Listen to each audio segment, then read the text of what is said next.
नमस्कार, पोल पाथ में आपका स्वागत है और मैं हूं प्रतिमा सिंह। आज फिर हम कुछ प्रश्नों की प्रैक्टिस करेंगे। ये प्रैक्टिस वीडियो मैं डेली अपलोड करती हूं और ये फुल कोर्स सीरीज़ चल रही है। यदि आप चैनल पर नए हैं तो चैनल को सब्सक्राइब कर लें तथा बेल आइकन को भी प्रेस कर लें ताकि मेरी सारी वीडियोज़ की नोटिफिकेशन आपको टाइम पर मिलती रहे। और ये वीडियोज़ काफ़ी स्पेशल है क्योंकि इसमें सभी NCERTs के वेरी इंपॉर्टेंट क्वेश्चन हमने रखे हैं। तो देखते हैं आज का पहला क्वेश्चन कह रहा है, किस न्यायाधीश ने इंदिरा गांधी के लोकसभा निर्वाचन को अवैधानिक करार दिया था? ऑप्शन है जगमोहन लाल सिन्हा ने, बी HM बेग ने, सी HR खन्ना ने या डी उपर्युक्त में से कोई नहीं। तो ऑप्शन ए आपका जगमोहन लाल सिन्हा जो है ये सही हो जाएगा क्योंकि 12 जून 1975 को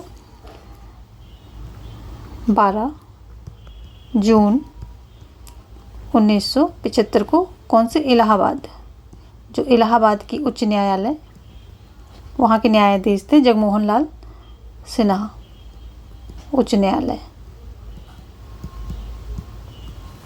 ये जो 12 जून 1975 को इलाहाबाद की उच्च न्यायालय के न्यायाधीश जो ये जगमोहन लाल सिन्हा थे, इन्होंने एक फैसला सुनाया और इंदिरा गांधी के निर्वाचन को लोकसभा के लिए अवैधानिक करार दे दिया और जो इनका निर्वाचन हुआ था जिससे ये जीत कर आई थी उसी को अवैधानिक करार दे दिया क्योंकि समाजवादी नेता राजनारायण द्वारा एक याचिका जो है दायर की गई थी कि इन्होंने कहा था, राजनारायण ने कहा था कि इंदिरा के खिलाफ 1971 में बतौर उम्मीदवार चुनाव में जो है ये इंदिरा ने चुनाव प्रचार में क्या किया था कि सरकारी कर्मचारियों की सेवाओं का इस्तेमाल किया था, ऐसा ये बताते हैं। और ये कहते हैं कि ये इंदिरा के विरुद्ध खड़े थे, राजनारायण जो थे ये इंदिरा जी के विरुद्ध खड़े थे और इंदिरा जी ने सरकारी कर्मचारियों की सेवाओं का इस्तेमाल किया था।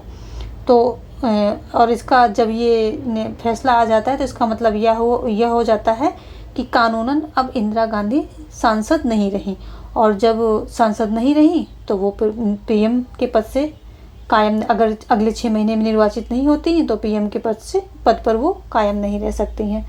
तो ये सारी बातें उच्च न्यायालय ने ये फैसला जब दिया तो इसी के चलते आगे इन्होंने 25 जून 1975 ने इमरजेंसी लगाई थी। इसी फैसले, कुछ और भी बातें थी बट मेन बात यही थी कि जो इंदिरा गांधी इलाहाबाद उच्च न्यायालय के फैसले को ये मतलब अवॉइड करने के लिए या इसको बेबुनियाद करने के लिए इन्होंने इमरजेंसी लगा दी। इमरजेंसी लगा करके लोकसभा का जो है कार्यकाल भी बढ़ाया था, इन्होंने 5 से 6 साल कर दिया था और संशोधन किए थे, अमेंडमेंट किए थे संविधान में, कई सारी चीज़ें की गई थी। तो ये जो मेन था ये उच्च न्यायालय के फैसला आने के बाद, और ये उस समय थे कौन न्यायाधीश? जगमोहन लाल सिन्हा थे। देखते हैं आगे क्वेश्चन नंबर सेकंड कह रहा है, बॉम्बे प्लान कब आया? ये जो बॉम्बे प्लान है ये कब आया? ऑप्शन है 1942 में, 1943 में, 1944 में, 1945 में। तो जो ये बॉम्बे प्लान है ये आपका आता है 1944 में आता है बॉम्बे प्लान। होता क्या है कि 1944 में उद्योगपतियों का एक तबका एकजुट होता है और इस समूह ने देश में नियोजित अर्थव्यवस्था चलाने का एक संयुक्त प्रस्ताव तैयार किया। इसे बॉम्बे प्लान कहा जाता है और बॉम्बे प्लान की मंशा थी कि सरकार औद्योगिक तथा आर्थिक निवेश के क्षेत्र में बड़े कदम उठाए।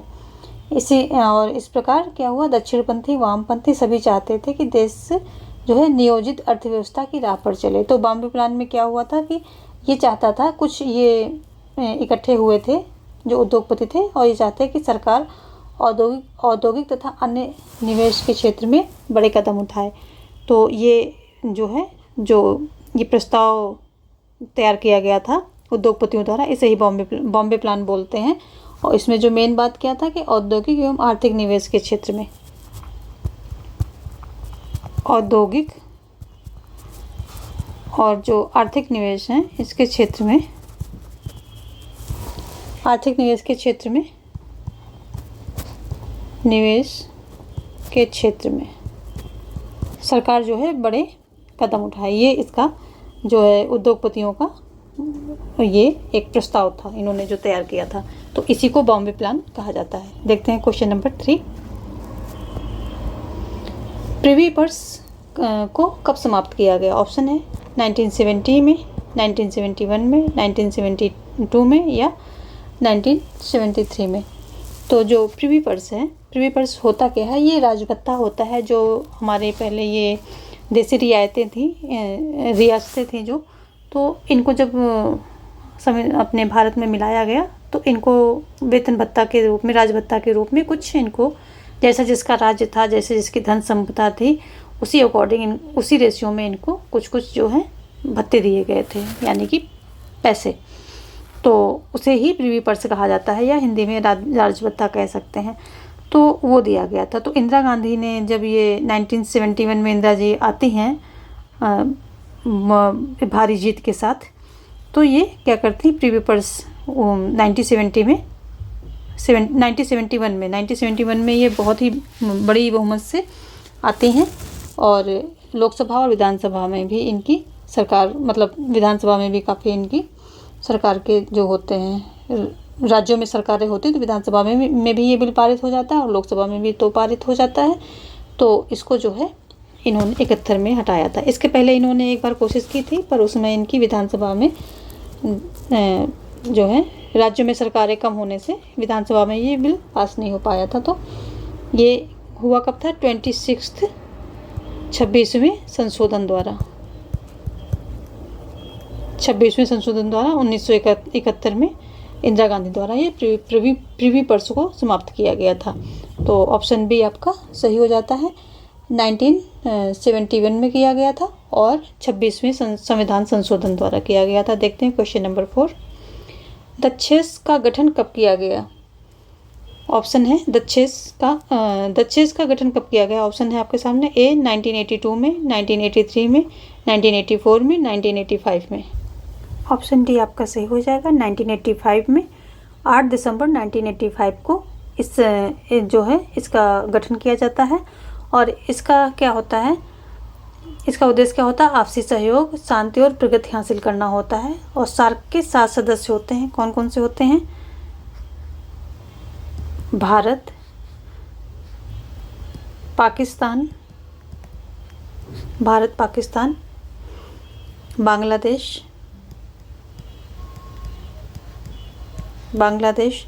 और श्रीलंका, नेपाल,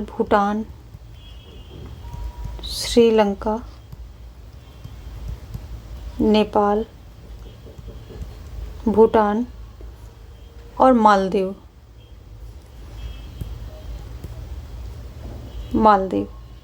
ये इसमें आते हैं। और 8 दिसंबर 1985 का इसका जो है गठन किया जाता है। दक्षेस का गठन 8 दिसंबर 1985 को किया जाता है। ऑप्शन डी आपका सही हो जाता है। देखते हैं क्वेश्चन नंबर 5। क्वेश्चन नंबर 5 क्या कह रहा है? दक्षेस के सदस्य देशों ने साप्ता पर हस्ताक्षर कब किए? तो ऑप्शन है आपके सामने 2004, 2005, 2006, 2007। ऑप्शन ए आपका सही हो जाएगा कि ये 2004 में जो है इस पे हस्ताक्षर होते हैं। जो दक्षिण एशिया के सभी देश हैं अपनी सीमा रेखा के आर पार मुक्त व्यापार पर सहमत हो जाएं और शांति और सहयोग की एक नए अध्याय की शुरुआत हो सके, इसी भावना को लेकर के इस समझौते पर 2004 में हस्ताक्षर होते हैं और 1 जनवरी 2006 से प्रभावी हो गया है। ये 1 जनवरी 2006 से ये प्रभावी हो गया है। और इसमें दक्षिण एशिया के जो ये सभी देश हैं, इसमें जो दक्षेस के हैं वो सभी इसमें आते हैं। जो दक्षेस के सदस्य देशों में ने साप्ता पर हस्ताक्षर किए। तो दक्षेस के जितने भी देश हैं वो उन सभी ने जो है साप्ता पे हस्ताक्षर किए। और दक्षेस के जो सबसे लास्ट में अभी कौन हुआ है? अफ़गानिस्तान ने ज्वाइन किया है दक्षेस को। अफ़गानिस्तान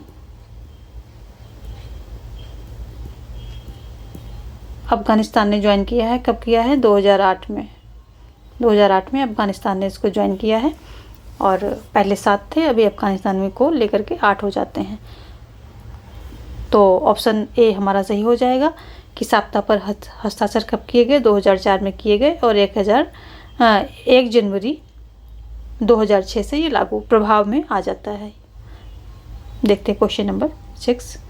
भारत ने अपनी शांति सेना श्रीलंका से कब वापस बुलाई? ऑप्शन है 1989 में, 1980 में, 1990 में, 1991 में। ऑप्शन आपका ए सही हो जाएगा। 1989 में जो है, जो राजीव गांधी ने उस समय जो पीएम थे, तो उन्होंने शांति सेना वापस बुला ली थी बिना लक्ष्य हासिल किए। ये गए क्यों थे? वहाँ पर शांति बहाली करने के लिए गए थे, लेकिन जो और विवाद क्या था, जो तमिल थे और श्रीलंका में तमिल जो है अल्पसंख्यक थे और बहुसंख्यक कौन थे? सिंघली थे। तो इन दोनों में क्या था कि सिंघली जो थे वो मानते थे कि ये हमारा मतलब हमारा देश है, और तमिल के साथ कुछ भेदभाव जैसे बर्ताव हो रहे थे। तो इस पे जो है जो liberation tigers of Tamil Eelam, ये इनकी एक जो है लिट्टे जिसको बोलते हैं, ये पार्टी बनाई थी इन्होंने, संगठन बनाया था, और उसके द्वारा इन्होंने अपना जो है विरोध जताना शुरू किया था। और वहाँ पर काफ़ी अव्यवस्था हो गई थी, तो फिर ये भारत से सेना गई थी जिसे शांति सेना बोला गया था, और लास्ट में बिना लक्ष्य वापस किए ही राजीव गांधी को इसे वापस बुलाना पड़ा था। कब? 1989 में। और ये शामिल कब हुई थी जो है श्रीलंका तमिल मामले में, जो भारतीय सरकार खुले रूप से कब शामिल हुई थी? तो ये 1987 में खुले रूप से शामिल होती है और अपनी सेना को 1989 में वापस बुला लेती है। देखते हैं क्वेश्चन नंबर 7। क्वेश्चन 7 कह रहा है कितने देशों ने मिलकर आसियान की स्थापना की? ऑप्शन है 8 देशों ने, 5 देशों ने, 10 देशों ने, 4 देशों ने। ऑप्शन आपका बी सही हो जाएगा। 5 देशों ने की। कब की थी इन्होंने? 1967 में। 1967 में कौन कौन से देश थे? 5 देशों ने मिलकर आसियान की स्थापना की थी। एक तो था Indonesia, Malaysia, Thailand, Malaysia, Thailand, Philippines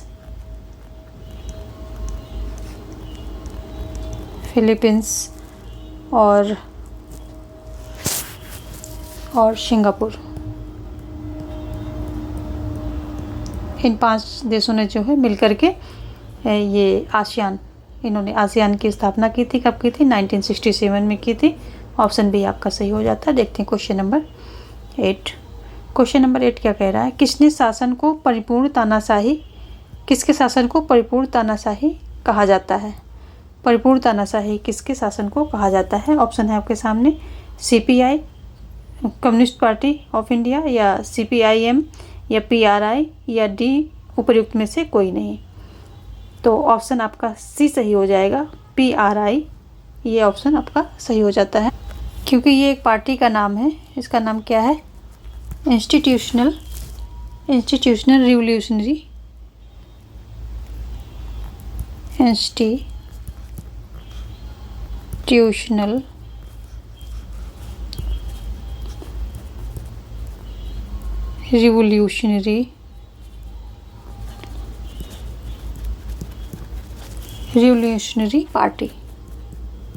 party. इसको स्पेनिश में क्या कहा जाता है? इसी पार्टी को स्पेनिश में PRI कहा जाता है। PRI।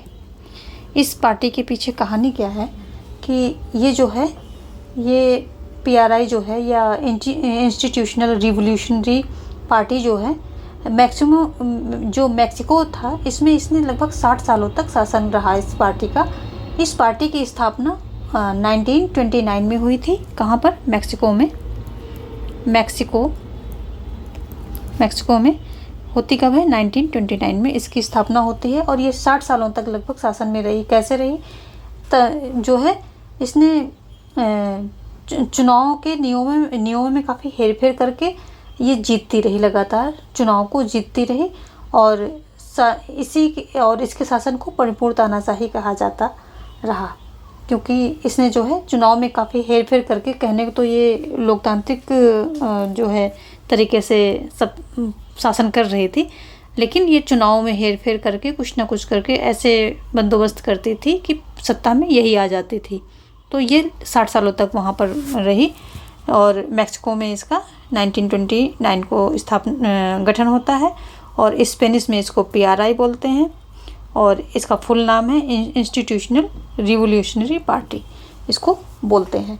तो इसी को जो है इसी पार्टी के शासन को पूर्ण तानाशाही का शासन कहा जाता है। इसके शासन को जो ये पार्टी का शासन रहा तो ये परिपूर्ण तानाशाही कहा जाता है। ऑप्शन आपका सी सही हो जाता है कि PRI के शासन को परिपूर्ण तानाशाही कहा गया है। देखते हैं क्वेश्चन नंबर 9, शाह जांच आयोग क्यों गठित किया गया था? ऑप्शन है आपके सामने, केंद्र राज्य संबंध के लिए, राज्यों के बीच संबंध के लिए, आपातकालीन ज्यादतियों की जांच के लिए, उपर्युक्त में से कोई नहीं। तो जो शाह जांच आयोग है यह आपातकालीन ज्यादतियों की जांच, आपातकालीन नहीं होगा, ये जो इमरजेंसी लगाई थी, ये आपातकालीन ठीक है, इमरजेंसी लगाई थी जो इंदिरा जी ने, तो उसमें बहुत सारी ज्यादतियाँ हुई थी, तो उसके जो है जांच के लिए इसका गठन किया गया था शाह जांच आयोग का। इस आयोग का जो ये गठित किया गया था जांच के लिए, तो इसका JC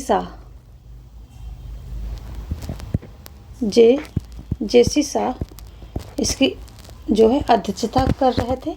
ये मुख्य न्यायाधीश थे, जो है भूतपूर्व मुख्य न्यायाधीश थे श्री JC शाह।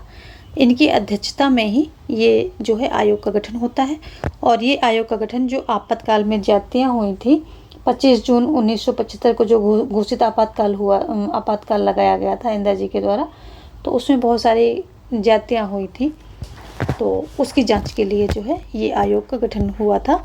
और किसके द्वारा? जनता पार्टी आई थी जब सत्ता में, उसने जो है ये आयोग बिठा करके इसकी जांच के लिए किया था, इसकी जांच के लिए इसको बिठाया था और इसने जो है अपनी रिपोर्ट में दोषी भी पाया था और इंदिरा जी को कि उन्होंने बहुत सारी ज्यादतियाँ की हैं, संविधान का संशोधन किया है अपने और उस तरीक़ों से ढालने के लिए, और जो है 42nd अमेंडमेंट के द्वारा लोकसभा का जो कार्यकाल था उसको भी बढ़ाया जाता है और जो नेता थे उनको जेलों में बंद कर दिया जाता है।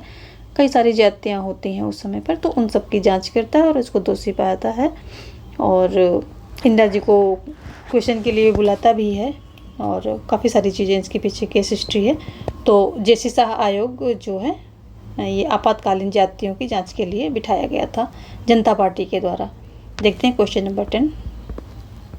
क्वेश्चन नंबर 10 क्या कह रहा है? 2003 में आसियान ने कितने स्तंभ बनाए थे?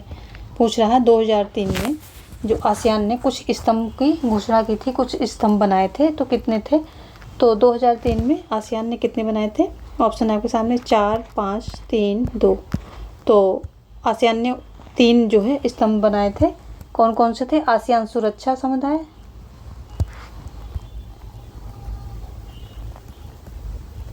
आसियान सुरक्षा समुदाय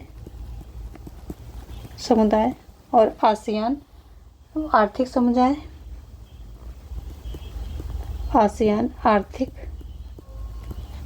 समुदाय और आसियान सामाजिक समुदाय, सामाजिक सांस्कृतिक समुदाय, सामाजिक सांस्कृतिक समुदाय। तो आसियान सुरक्षा समुदाय, आसियान आर्थिक समुदाय और आसियान सामाजिक सांस्कृतिक समुदाय, ये 3 जो है स्तंभ इन्होंने 3 स्तंभ इन्होंने बनाए थे। किसने? आसियान ने। तो ऑप्शन आपका सी सही हो जाता है। देखते क्वेश्चन नंबर 11।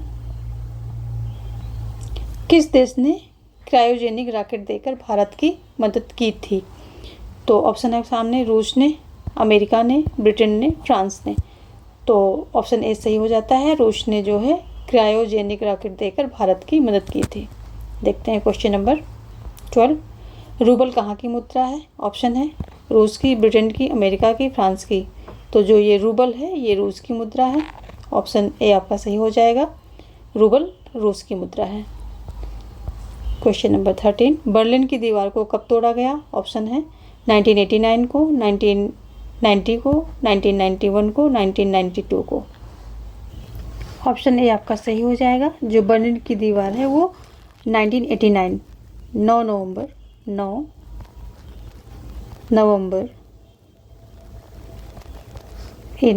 1989 को इसको तोड़ा गया था। और ये बनी कब थी? ये इसका निर्माण कब हुआ था? बनी थी 1961 में बनी थी। और इसकी लंबाई देखें तो 150 किलोमीटर ये लंबी थी। 150 किलोमीटर ये लंबी थी। इसकी लंबाई जो है 150 किलोमीटर होती है। और 28 वर्षों तक ये खड़ी थी, जो है किसकी, जो साम्यवादी दुनिया और पूंजीवादी दुनिया के बीच में एक, जो बर्लिन की दीवार एक पार्टीशन करती हुई विभाजन का प्रतीक थी ये दीवार, जो साम्यवादी दुनिया और पूंजीवादी दुनिया। तो साम्यवादी और पूंजीवादी, साम्यवादी एवं पूंजीवादी के विभाजन की प्रतीक थी। पूंजीवादी के विभाजन का प्रतीक थी ये बर्लिन की दीवार। और इसको बनती है 1961 में। 115 किलोमीटर लंबाई होती है। 28 सालों तक ये खड़ी होती है, 28 सालों तक खड़ी रहती है। 9 नवंबर 1989 को ये तोड़ दी जाती है। और तो ऑप्शन ए आपका सही हो जाएगा। देखते हैं क्वेश्चन नंबर 14। दूसरी दुनिया किसे कहा जाता है? ऑप्शन है समाजवादी खेमे के देश को, ऑप्शन बी पूंजीवादी खेमे के देश को, या उदारवादी खेमे के देश, या अत्यंत गरीब देश। तो जो दूसरी दुनिया है ये किसे कहा जाता है पूछ रहा है। ऑप्शन ए आपका सही हो जाएगा। जो समाजवादी खेमे के देश हैं इन्हें ही दूसरी दुनिया कहा जाता है, दूसरी दुनिया कहा जाता है। तो ये होता क्या है कि जब ये दूसरे विश्व युद्ध के दौरान जो पूर्वी यूरोप के देश होते हैं तो इनको जो है ये फांसीवादी आतंक से कौन छुड़ाता है? ये रूसी सेना जो है इनको फांसीवादी आतंक से छुड़ाती है। और फिर इन सभी देशों को रूस के जैसे इनका सामाजिक और जो राजनीतिक ढांचा होता है वो रूस के अकॉर्डिंग, जैसे रूस का होता है उसी अकॉर्डिंग इनको ढाला जाता है। और फिर जो है ये सभी जो है दूसरी दुनिया कहलाते हैं या समाजवादी खेमे के देश कहलाते हैं। और इनका जो है नेता कौन होता है इस समाजवादी खेमे के देश का या दूसरी दुनिया जो है इसका नेता होता है सोवियत संघ इसका जो है इनका नेता होता है। इन देशों का नेता देश ये होता है। तो ऑप्शन ए आपका सही हो जाता है। दूसरी दुनिया को समाजवादी खेमे के देश बोलते हैं और समाजवादी खेमे के देश को ही दूसरी दुनिया बोलते हैं। और ये वो देश होते हैं जिनको फांसीवादी आतंक से रूस जो है या रूसी सेना छुड़ाती है और फिर इन पे अपना अंकुश रखती है। तो ऑप्शन ए सही हो जाता है।